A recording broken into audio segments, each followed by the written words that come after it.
Olá pessoal, tudo bem? Na aula de hoje nós vamos falar um pouquinho sobre o reino prototista. Vamos lá? Capítulo 9.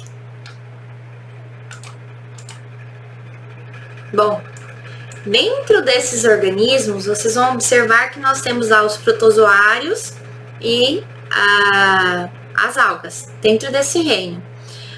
Inicialmente, nós vamos trabalhar nesse capítulo somente as algas. No próximo capítulo, a gente trabalha os protozoários, certo? Bom, o termo alga, ele é usado desde 1753. Aí, as algas compreendem uma variedade de organismos que tem um significado preciso, que está atribuído a ele. Mas qual seria esse significado?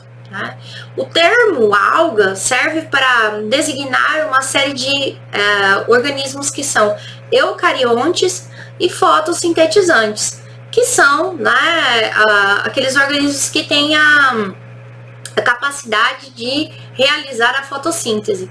E também tem ali dentro desses organismos os aparentados, que vão ser não pigmentados, que não vão conseguir fazer essa fotossíntese. O caráter comum entre todos esses organismos é que eles não têm órgãos reprodutores, E eles, dentro deles, tem aqueles que são multicelulares, com raras exceções que são unicelulares. Podem habitar tanto a água doce quanto a água salgada, podem sobreviver no solo ou em associação com fungos, que vão formar, no caso, os líquens, que a gente já chegou a falar um pouquinho, E pode viver também em associação com determinados tipos de animais. O aerocisto, que do grego significa aeros e quitos significa vesícula, Aeros, ar, quitos, vesícula, muitas vezes foi referido aí como pneumatocisto. Ele é, na verdade, uma vesícula, que vai estar uma estrutura cheia de ar, que vai permitir com que essa alga ela flutue em cima da água, ou junto de um organismo. A presença dessas estruturas ela é comum nas macroalgas. Entre as faiófitas, essas vesículas elas vão estar localizadas nas estruturas que a gente chama de filóides, E vão apresentar a importância por permitir elas se manterem flutuando sobre a água. Além disso, durante a submersão dessas algas na água, elas vão permanecer eretas devido à presença dos aerocistos, como acontece no caso das algas do gênero Fucus. Quando presente, a estrutura que elas vão utilizar para a movimentação vai ser o cílio ou flagelo, mas na maioria delas não existe estrutura de locomoção, elas são fixas.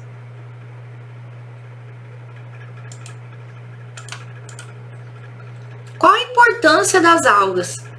As algas são importantes porque são produtores primários, ou seja, desenvolvem a fotossíntese, E aí colaboram com o percentual de oxigênio que nós temos disponível para a gente fazer o processo de respiração, vão oxigenar o ambiente. Podem ajudar no processo de fixação de nitrogênio atmosférico, isso quando elas estão em associação com outros organismos.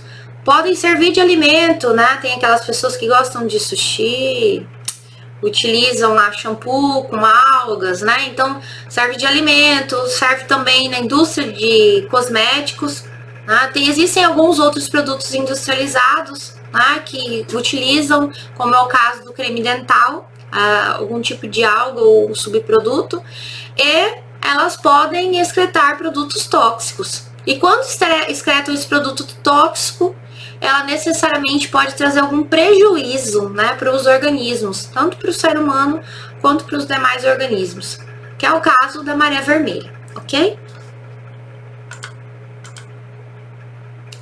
Bom, dentro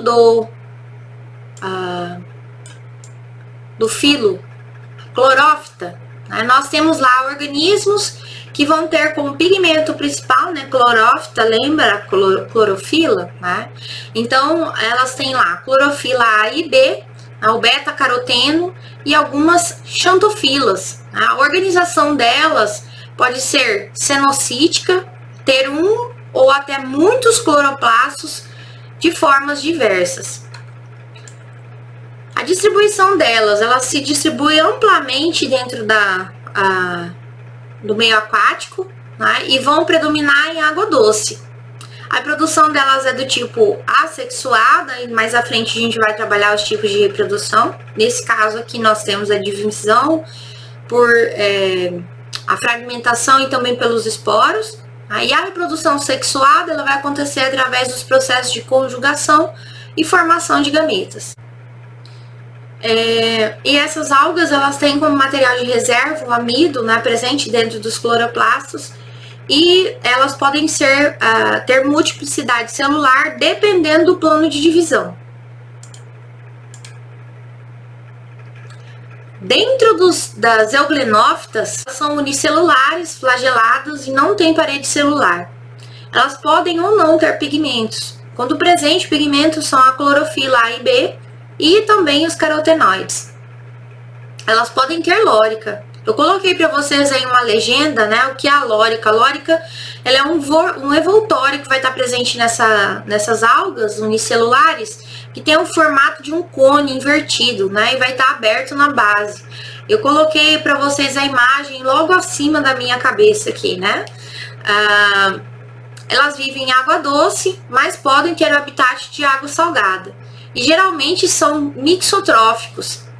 O mixotrófico são aqueles organismos que fazem tanto a fotossíntese quanto a quimiossíntese. A maioria, né, que é 2/3, são heterótrofos.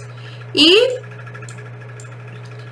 a reserva desses organismos é o paramido, que vai estar presente no citosol da célula. Já os faiófitos, né, tem aproximadamente 1.500 espécies, são, na maioria, quase totalmente marinhas. Elas vão atingir de 20 a 30 metros de profundidade. Elas vão estar presentes geralmente em águas temperadas ou polares. Não tem organismos representantes unicelulares. Todos eles são pluricelulares. E vão apresentar clorofila A e C e carotenoides. O material de reserva presente dentro desses organismos são o carboidrato, né? A laminarina, que vai estar presente dentro dos vacúolos. Elas possuem parede celular, que é rica em celulose, mucilagem e o alginato. E o alginato, ele tem como característica ser utilizado como estabilizante e espessante na produção de creme, né, de sorvete, na indústria farmacêutica. Então, daí a importância dessas algas. Além disso, né, esses organismos podem ser utilizados como fertilizantes, suprimento como a fonte de iodo e de potássio, e a maioria deles tem um ciclo com alternância de gerações. Já os organismos das rodófitas, nós temos de 4 a 6 mil espécies, a maioria delas é marinha, vão crescer até 175 metros. Os pigmentos presentes são a clorofila, os carotenoides e a ficobilina. A reserva que está presente dentro desses organismos são a reserva de amido. As paredes celulares têm substâncias que são mucilaginosas, né? E podem formar as algas coralígenas, né? Que são aquelas que estão presentes junto dos corais. A reprodução delas é sexuada por oogamia. Elas fornecem o agar e carrageninas, que são carboidratos que vão ser utilizados como espessantes, né, usados nos géis, nos sorvetes. A gente tem alguns exemplos, né, algumas balinhas nos medicamentos, no formato da cápsula dos medicamentos. E a gente também utiliza no laboratório como forma de meio de cultura, né, para as placas de Petri, como vocês veem aqui na imagem de baixo. Já as pirrófitas ou as ginófitas englobam de 2 a 4 mil espécies. Elas são chamadas de dinoflageladas. A maioria delas é unicelular, possuem 2 flagelos. Esses 2 flagelos eles são desiguais e perpendiculares. Eles vão surgir a partir de uma fenda, né, ou de um sulco, ou pode ser que não tenha o flagelo. São marinhos de água doce. elas vão ter muitas placas de celulose, são duras, chamadas de teca, como se fosse uma armadura, né? E os pigmentos vão estar ausentes, o que significa que elas não vão atuar nesse processo, então, de fotossíntese, né? Em caso, algumas espécies que não são fotossintetizantes, né? E quando presentes, nós temos as clorofilas A e C. Elas fazem reserva de amido no citoplasma e se reproduzem sexuadamente através de uma divisão chamada de divisão longitudinal.